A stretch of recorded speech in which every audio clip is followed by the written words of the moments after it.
This series exists to answer one question: is this actually worth the install?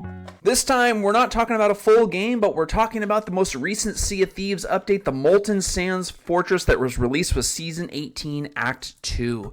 The real question here isn't whether the event is cool, it's whether this update justifies installing or returning to Sea of Thieves if your time is limited. Sea of Thieves has moved into a monthly release cadence. Smaller drops, more frequent events, more reason to log on. On paper, this is a good direction. Constantly having new content to engage with.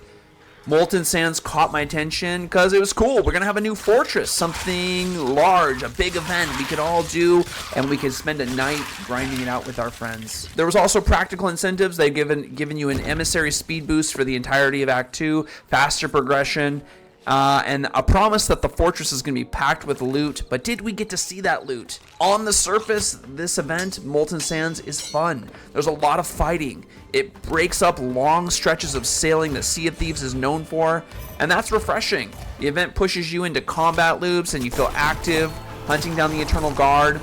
The emissary boost helps. I actually found that you could get to progression to level 5 in around 30 minutes or around 2 quests, which is much faster than normal. I thought this event was going to be even longer, but apparently it isn't.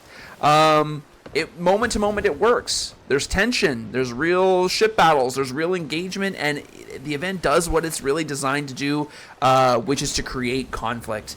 And just when things are going well and it's genuinely engaging, we run into a major pitfall. The first major issue is the length. This event is long. Realistically, you're looking at an hour and a half to 2 hours to see it through if you're the one engaging the event from start to finish and you're not doing any hacks or grinds. That's already a serious ask for adult players, but the length alone wouldn't kill it if the risk to reward balance made sense and if it was worth it. Here's what actually breaks the event. After you grind through that entire setup, after you unlock the Molten Sands Fortress, the game projects a massive symbol in the sky, a server-wide announcement that effectively says, hey, someone did all the work, come and take it. And that's exactly what happened to us on our first attempt. Other ships waited, we triggered the event, we got attacked, we lost the loot. We played poorly, we had some bad things going on, but people just sat outside Molten Sands, and they were ready for the event as soon as it came through. That's not risk, that's a structural imbalance. This is where Molten Sands stops fitting for players like me. Sea of Thieves has always been about risk. I accept that. I think it's fun. The PvP is amazing. But this event is unfairly balanced. Once your ship sinks, you respawn oftentimes 25 squares away, sometimes dozens of map squares from the fortress. If you get sunk multiple times with the new rule, you eventually get scuttled from the server.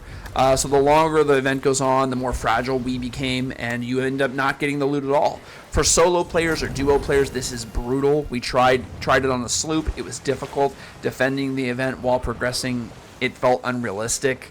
Realistically, you might need a brig or a galleon. You'll need the numbers, you'll need coordination, and you'll need time. That combination alone disqualifies this event for a large portion of the new or busy player base. Who this is actually for: organized crews, guilds, players who are comfortable with long PvP and have been playing the game for a really long time, crews willing to risk 2 hours for a chance at a payout, players who already kind of live in the Sea of Thieves sphere. It is not as friendly to solos, duos, new players, or anyone trying to get this limited event in as quickly as possible.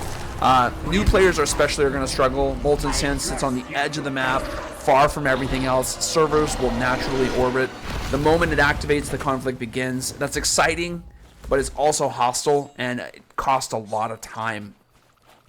There's another pressure point here. Season 18 heavily incentivizes this event.